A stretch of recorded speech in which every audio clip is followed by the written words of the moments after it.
Hello and welcome, fellow motorsports fans. There may have not been all that much single-seater racing, but the few races we've seen were incredibly important. It'll be all about the Macau Grand Prix with rising stars Freddie Slater, Ugochukwu, Noel Leon and all the others.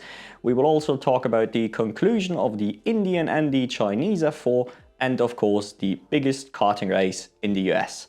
Let's go. We begin our journey with the big headline event, the Macau Grand Prix, for the first time ever not using Formula 3 rule set, but instead the Formula Regional machinery we know and love from FRACA, the Formula Regional Middle East and all the other great championships. Before we get to talking about the actual results, I want to say a few words about the event itself and the quality of driving displayed across this weekend, because if you've seen any of it, let's face it, it was a bit of a mess. Driving standards were truly quite awful, and all around it was more safety cars and red flags than actual green running, which is not exactly what you want to see, and was also a super stark contrast to the incredibly, I have to say, disciplined GT grid. It is of course an unfair comparison. On the one hand, you've got like fully trained professional drivers, best of the best in their particular field, while obviously in the Formula Regional we do have like 16 to 20-year-olds basically going up against each other, but still it is a high prestige event and obviously it can't look like a total mess. That just isn't good in any regard. My personal take on this, because there has been conversations around, is this grid just particularly poor?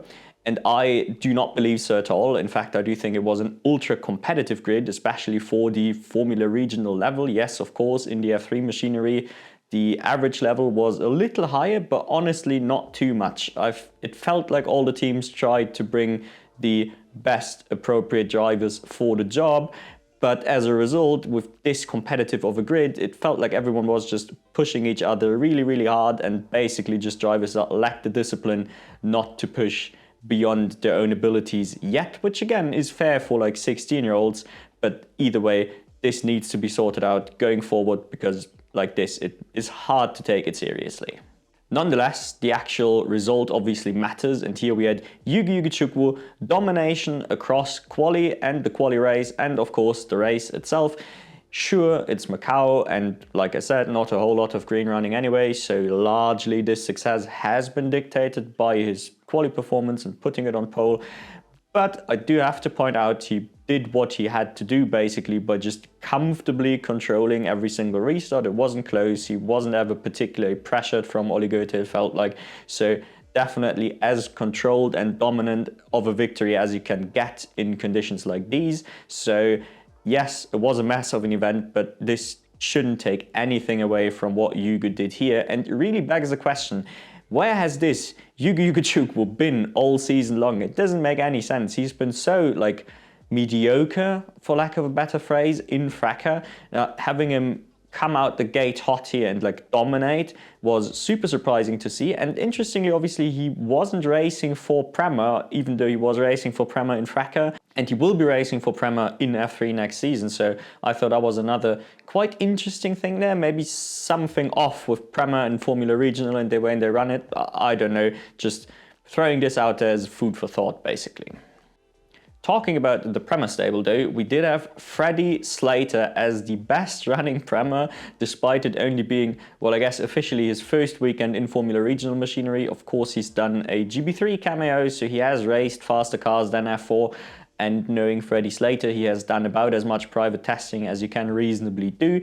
But nonetheless, he had to go up against vastly more experienced Alex Dunn and Dino Beganovic, and was comfortably the most impressive of the trio, which was particularly surprising because I thought Prema nailed this driver lineup. Getting Alex Dunn, if you remember, he looked super good last year in not so great machinery, so that was like an easy pickup, I suppose, and Beganovic is proven quality. So even though I rate Slater really, really highly, this was a difficult matchup for him. And like I said, at least over most of the weekend, he showed that he could get the better of the pair consistently. But at the same time, he also showed a, flaw in his driving for basically, it feels like the first time this year, because he did do a desperate last lap move, trying to steal the final podium position away from Noel Leon. And it is Macau, so it ended pretty poorly with him in a wall and not finishing in P4, but he has been cruising throughout the entire race. So A disappointing finish, but in case you were one of the Wikipedia results checkers, do not get fooled, this wasn't a poor drive by Slater, even though he made a key mistake at the end. Speaking of Noel Leon, I just want to highlight him and the wicked weekend he has had as well to score a podium. If anyone needed extra proof that this kid is like properly good despite his poor 2022, then yeah, there we go. This is the proof. Ollie Goethe also showed his class, I suppose, as a comfortable P2, but I think much like Beganovic or something, obviously he is a lot more experienced than most in this particular grid, so I don't rate this performance too highly, but again, P2 is P2, nothing to be ashamed about. We move on to a couple of Formula 4 series, and here for the first time on the channel I think we'll combine two because there has been the conclusion of Formula 4 India and Formula 4 China. And here I want to mainly point out, you may have noticed if you are a regular on the channel that we haven't talked about either of those series properly yet, and there is a reason for it, and the reason for it is mainly the terrible broadcast situation. Unfortunately, it really is pretty poor. The Chinese one is only on like a dodgy Chinese streaming site, which I'm not super comfortable using. And the Indian F4 is only broadcast live, which is a huge flaw. And I do love my racing. I really do. You should know this by now if you've been here more often. But there is a line, and I noticed this year the line is getting up at like 5 AM on my weekends to watch Indian F4. That's where I draw my personal line. Hence why I've not seen a single race from either series. Still, I wanted to give a massive shout out to both the champions Akhil Alibai and Oscar Pedersen, and want to talk a tiny bit about them. Oscar Pedersen in particular, the new Chinese F4 champion, does have a really curious sort of storyline with a very late F4 debut at the age of 18, but he is a proven karting star. He is multiple Swedish champ, which is, as far as I know at least, definitely not the worst national championship, let's just put it this way. It's a solid enough championship, and he is quite accomplished on an international level as well. So apparently, yeah, it did take him a while to get the required budget, and who knows where he'll go from there. But it's no big surprise that he is like the class of the field, I suppose, especially because we can compare him against Liu Kaixun, who we know from the winter and last year and everything. And Liu Kaixun is a comfortable second in the standings, which I suppose is a good indication for how weak this field is overall, because we do know Liu Kaixun as unfortunately being at best very anonymous and forgettable, and at worst just pretty bad. So, you know, it's really difficult to read too much into this particular win from Oscar Pedersen. In a similar vein, Alibai also had a really solid run to win this Indian F4 title. He thus doubled up from his solid run last year in the British F4, where he definitely didn't win the title, but he dominated his pretty shit teammates, to be fair. But again, here in the Indian F4, we can sort of try to gauge the strength of the field by looking at the runner-up. And here we have Ruan Alva, formerly a GB4 competitor last year. And I do have to say, while he became a little fan favorite of mine over the course of last year's GB4 season, I don't think he is particularly a great driver. So again, you're in your second year, and the guy you're beating to win this title is another second year who's been thoroughly underwhelming for like most of his career. So unfortunately, not really a particularly meaningful title, but of course, I'll happily change my mind once we see him go up against European competition again. Anyway, that was it for Formula Racing. Let's talk about karting. In this week's karting report, we have the special race of the US, the SKUSA SuperNats in Las Vegas. And truth be told, I've said this recently, I don't follow American karting too closely. I want to kind of change this going forward, so I guess this is a good first step in that regard. So I don't have much to say about all of these classes, but especially as we talk about the pro classes, you will see in a second, there was all the big boys from Europe over anyway. So lots and lots of interesting karting to discuss. As is tradition, we begin with the youngest of the guys in the micros, and here it's really only one guy worth highlighting, Zane Burgess, with a dominant run to end what I've heard was a dominant year. He won the SKUSA Winter Tour, which I've actually watched. He won the SKUSA Pro Tour, and now he, I guess, tripled up as the SuperNats winner, completing a perfect year. It was good racing overall, I do want to say, because we did have Burgess got away early, you know, with a little breakaway, and then he got reeled back in slowly by Wayne Gottschalk and Santiago Orioli, as the pair finally figured out that they have to work together, and then they actually have the pace to reel Burgess back in. But at the end of the day, the last lap fight ended pretty quickly with the pair battling again and Burgess still driving off for a comfortable win. Either way, a name to remember. With the slightly older kids in the minis, this is probably the category I was least invested in because I literally didn't recognize any of these drivers. It was a very competitive lead pack throughout, way more so than in the micros, and Benzo Fernandez and Ashton Woon were still commonly the sort of lead duo among this competitive pack, so it did feel like a very fitting P1-2 constellation at the end of the race, but unfortunately this really is all I have to say about these two. Not the case in the juniors though, where we did have an absurd final. First of all, I do need to highlight this because the final was essentially characterized by a breakaway group of 4 drivers with Brown, Fischer, Ardiles and Vanchev running away together for most of the race, but their infighting got so intense way too early. Sebastian Garzen, who got dumped early and recovered to the top of the midfield first, actually sort of found an open door to take the win out of nowhere, and at the end a somewhat dominant win in terms of the gap. So that was a ridiculous final and definitely one I'd recommend you watch. I don't want to spend my time focusing on the actual winners though, because as I said, it didn't feel, well, it felt more like the other 4 lost it than Garzen actually won it, if that makes sense. Instead, there's 2 other drivers we can point out here. First of all, Lillian Scarborough as an excellent female competitor, an American female driver. There isn't too many of those around, so that's a cool thing in and of itself.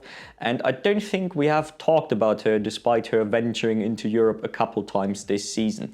Here, she had an excellent run in the chase pack and also profited from the late race chaos to actually take home a P4. Yes, she missed out on the big podium, but I guess here the top 5 were at least part of the podium ceremony, so she even has that going for her. And yeah, a great result for a female driver. What more can we ask for, really?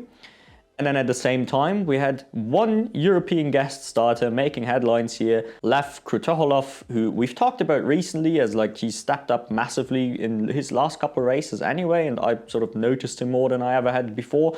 And he sort of replicated this over here with a pretty hard charging drive. He started at around P20 and worked his way up to P8 and up to P7 post penalties. So a very good result, a neat little climbing drive. Sure, nothing he'll remember for the rest of his life, I don't think so anyway, but still something worth pointing out. Now then, on to the big show, the X30 Seniors, the quickest of the single speed categories racing here, and as I alluded to earlier, lots of major European drivers came over for this one and it made for an absolutely epic show. And I couldn't be happier about the result. We had Ruben Moyer, star of the IEME Euro Series, going up against Joe Turney, who you should be familiar with by now. Joe Turney, the man who's done the almost perfect season in Europe this year, if he hadn't missed his braking marker on the last lap of the World Championship and handed the win to Ethan Jeff Hall. Either way, he was here looking for redemption for his World Championship run, and I can happily say he very much got it. First he started with, a neat little win in the KA100 Seniors, which I won't cover here. I don't watch, these are slower classes, but either way, winning that as a warm-up, certainly not a bad thing. And then he had a truly fantastic drive in the final to beat Ruben Moyer to take the checkered flag first and complete his almost perfect year on an absolute high. There was also a couple American single-seater stars racing among all the European big boys like Ingrata and De Tullio, both of which I've had the questionable pleasure of getting absolutely spanked by them on iRacing, so I guess that's a neat thing. Either way, this was a really good grid and a race I recommend watching. Not as much as the next one though. The shifter category, the ultimate pro category in this particular series, and what an epic showdown with a mouth-watering entry list this was. We had all the big European stars there, Marcus Kajak, Christian Bertucca, Senna van Wallstein, and obviously all their various teammates. Yet again, unfortunately, Marcus Kajak, we've had him on the thumbnail for last week, he just can't catch a break. He put it on pole, he got away leading in the final, he got a 2-second break pretty early on, and it looked like this was his race to lose at that point. But later in the race, charging local star Matthias Morgato, the reigning SCUSA champion despite this being his rookie season in the shifter class, made an epic charge late in the race once he had worked his way to P2 and actually reeled Kajak back in, and it looked like almost a done deal that he was just going to fly by. He looked much quicker at that stage. But instead of this move playing out and Kajak taking home P2, the pair actually collided in turn 1, both smashed into the wall and instead left the door open for the pack behind to brawl for the win. This ended up with Daniel Vasile taking it ahead of Hilpern and Van Wolstein. But truth be told, neither of those were like the deserving front-running winners. This was truly an epic race, the kind of motor racing we like to see for the drama and everything, but damn, the result is a little depressing. Go watch that race. It is the pinnacle of US karting and in some ways pretty close to just the pinnacle of worldwide shifter karting. Before we move on to the news segment though, I want to quickly highlight there was a second karting series competing, the Champions of the Future Academy. We've talked about this a couple times now, the 4th of 6 rounds. And unfortunately here we had pretty odd circumstances with only a broadcast for the Saturday, and overnight all of the channels and social media stuff has disappeared from YouTube. It's all been nuked. I don't know why. I don't know what happened. I've been informed afterwards that it was in fact broadcast on Motorsport TV, but I didn't have time to go back and watch the Sunday coverage for this recording, so we'll skip that. We'll talk about round 5 and 6. It's not the most competitive championship either way, but I just wanted to point this out because it's such a curious thing and maybe someone knows what happened there. I don't know. Either way, let's move on to the news. On to the news segment. Let's keep this short and sweet. First off, we had a piece of news I missed last week, and this is Dino Beganovic replacing Juan Manuel Correa at Dam's Formula 2 team. Now, obviously, there's two sides to this. First of all, Correa leaving F2. It's a little sad to not see him out the full season and get like a proper send-off, but at the same time, I feel like this project had run its course, so it is only fair for him to like leave and focus on sports car racing for good. And of course, no discussion to be had. Beganovic getting some experience ahead of next season is a very logical steps for both sides of this equation, really. Then also in F2, we had the quite interesting news that Christian Mansell will be replacing Zane Maloney for next year's Roden Formula 2 campaign. Now, Roden F2 has been a super mixed bag this season, with Maloney obviously getting a couple really big results and more or less being in the championship hunt for a long stretch of the season, while at the same time Rita Miata struggled to do much of anything. So it'll be quite curious to see what Mansell can do against Miata. I assume Miata will return for next year. Obviously, he now knows the track. Mansell should still know the tracks a lot better and is more experienced in just racing against all of these other drivers, I suppose. So that could be a really interesting matchup, and I think Roden is a really good fit for Mansell. Then, just dropping down the categories a little bit, we had Yamakoshi announced to be stepping up to Fracker, staying with Van Amersfoort Racing. Really no big news there. This is more or less expected, but I just wanted to include it because it's a pretty good news story in my opinion. Van Amersfoort obviously more or less the best of the rest kind of team this year, so this should give Yamakoshi the opportunity to more or less repeat what he did this year in Italian F4 and also to repeat what Brando Badoea did this year in Fracker. So I hope to often find him well up the midfield next season. Also in Fracker, we had the last Prema seat announced, and it'll be taken by Rashid Al-Daheri for next year. This really the most interesting of the news stories this week, and a little bit of a sad one. Now, first of all, this means there will be 3 Prema Italian F4 drivers staying probably with Prema in Italian F4, Kin Nakamura Berta, Alex Powell and Thomas Stolzemanis. I've got no inside knowledge or anything, but at least the first 2, the F1 juniors, I'm expecting to stick with Prema in this series. For Stolzemanis, I've got no clue. Maybe he needs to rush up the ladder a little bit for budget reasons. Who knows? Either way, on the one hand, I think it's brilliant if KNB and Powell stay together. I love that rivalry. I said it many times. But at the same time, I do feel like Al-Daheri is wasting a top tier seat a tiny bit by taking it up. He's not a bad driver. I think he'd be a great addition to any midfield squad in Fracker next year. But I just don't think he can be a championship contender no matter what car you give him to drive. Then again, just to point this out, just to be fair, I would have said similar things about James Wharton, and obviously he has surprised massively since he stepped up to the quicker cars, so who knows what'll happen. Anyway, It's not been quite as much as in most weeks, but I guess this gave us more time to actually go into detail on some of these topics. Now it's your time to let me know all of your thoughts, obviously about Macau Grand Prix and the driving standards in particular, but also about the SuperNats if you've watched them. And if you didn't, just keep in mind what I said, do yourself a favor and go watch the senior categories, both the single speed and the shifter class. Those were banging motor races. Anyway, thank you all for watching, and I hope to catch you in the next one.